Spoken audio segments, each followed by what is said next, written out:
Ma'am Ukraine की बात कर रहे हैं, जनरल साहब ने अभी जिक्र किया इतनी जल्दी नहीं होगा. I will tell you the way out ma'am.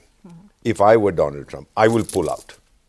जाओ यूक्रेन, अमृतसर के छोले का 24 घंटे में जंग खत्म हो जाएगी. उसमें ताकत नहीं है मैम. वो बुरी तरह से हार चुका है and he has insulted America by saying, वो बेवकूफ है ना, वो सर्कस का जोकर जो बेगिंस्की, क्या नाम है उसका, हाँ वही बेगिंस्की, बेग करता रहता है ना, माफ करना.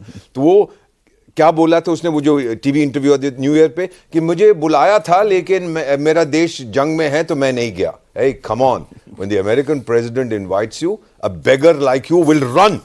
आप उल्टे When the big daddy calls, you just run. You just run. There is no, and so he has actually, and once before he has done it. तो इसमें वो नहीं, अब उसका पता है ना डोनाल्ड ट्रंप के बेटे ने क्या बोला, जो उनका एडवाइजर है, कि 3 बार इसके लोग आके हाथ जोड़े के भी बुला लो उसको. हमने कहा नहीं चाहिए वो आदमी. Now this message is clear. Donald Trump is going to pull out.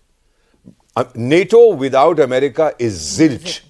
They can't do anything. और ये कीट स्टारमर 100 साल का अग्रीमेंट साइन कर, बेवकूफ हैं ये लोग. ब्रिटेन के माइंड में तो एटाविज्म है ना, हम दुनिया के शहर, और टाइगर 100 साल हो गए, अब तुम्हारे में कोई ताकत नहीं है, नहीं मानने को तैयार है. So my feeling, he is going to solve Ukraine sooner rather than letter.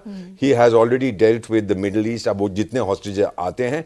And the third thing, Iran. Ma'am मैं प्रिडिक्शन नहीं करता, मैं सिर्फ I have served in that region for 20 years.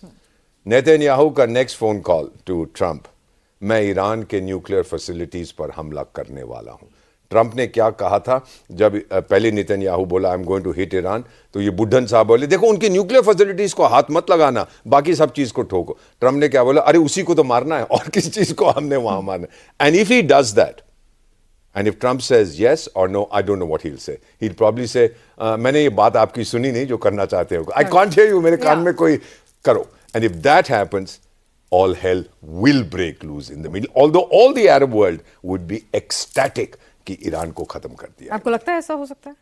मतलब like you see the possibility I see that very strong possibility. That is my assessment that they will go. America needs wars. It's a country of forever war. General साहब यहाँ हमारे बैठे, he's a general of peace. उनके तो generals of war है, वो सब जंग चाहते हैं. डिफेंस इंडस्ट्री का क्या होगा, और डीप स्टेट का फाइनली हम लोग सोचते हैं कि पता नहीं क्या चीज है. मैम द डीप स्टेट हमारे पास भी है, हर देश में. They are very patriotic people. It's a government within a government. लेकिन प्रॉब्लम तो यहाँ पर है, यही मैं आपसे पूछूंगी कि डीप स्टेट, इनकी तो पूरी लड़ाई ही डीप स्टेट के साथ है. ये तो साफ खुलकर बोलते आए हैं डीप स्टेट के खिलाफ. Ma'am they are people who disagree with the elected government. They are an unelected government. हाँ, सो दैट्स माय सेइंग. तो इन्होंने तो सीधा सीधा पूरी लड़ाई छिड़ी हुई है. आमतौर पे डीप स्टेट जो है आपकी गवर्नमेंट के लिए काम करता है. आपके जो ऐसे बहुत सारे काम होते हैं जो आपको आइडियोलॉजिकल पूरा एक वॉरफेयर लड़ना होता है, वो सब काम होते हैं. तो ट्रम्प तो अपने ही देश के डीप स्टेट से लड़ेंगे.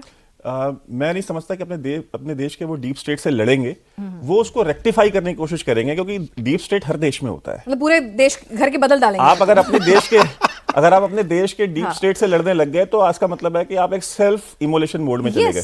ठीक है. सो उसके अंदर जो इंटरेस्ट ग्रुप्स बन गए हैं, जो कि लड़ाइयां, अननेसेसरी लड़ाइयां क्रिएट करवा रहे हैं, जो कि अमेरिकन इंटरेस्ट को नुकसान पहुंचा रहे हैं for their own personal gains, उसके खिलाफ डोनाल्ड ट्रंप की लड़ाई है. कि अगर कोई, जैसे यूक्रेन में जो वॉर है, इट वाज अनकॉल्ड फॉर, लेकिन आपने पहले अपने डिप्लोमेटिक चैनल्स को यूज करके, पहले आपने खुद का जो एग्रीमेंट किया हुआ था रशियंस के साथ, आपने वो वायलेट किया कि भाई ठीक है, अपना विस्तार जो है वो पूर्वी जर्मनी के आगे नहीं करेंगे. लेकिन आप यूक्रेन तक पहुंचे, पहले आप क्रीमिया गए, फिर आप यूक्रेन गए. तो वो ये जो कहते हैं ना कि नीडलेस प्रोवोकेशन, इसके खिलाफ है. और देखिए ईरान के बारे में जो सर ने कहा, ये तो इनएविटेबल है. Okay. मतलब sooner or later it's gonna happen. And I think sooner ही होगा, लेटर नहीं होगा. बिकॉज जो अगर आपका फर्स्ट हाफ निकल गया पीस टाइम में, तो सेकंड हाफ में आप वॉर में नहीं जाते. कोई भी गवर्नमेंट वॉर में नहीं जाती.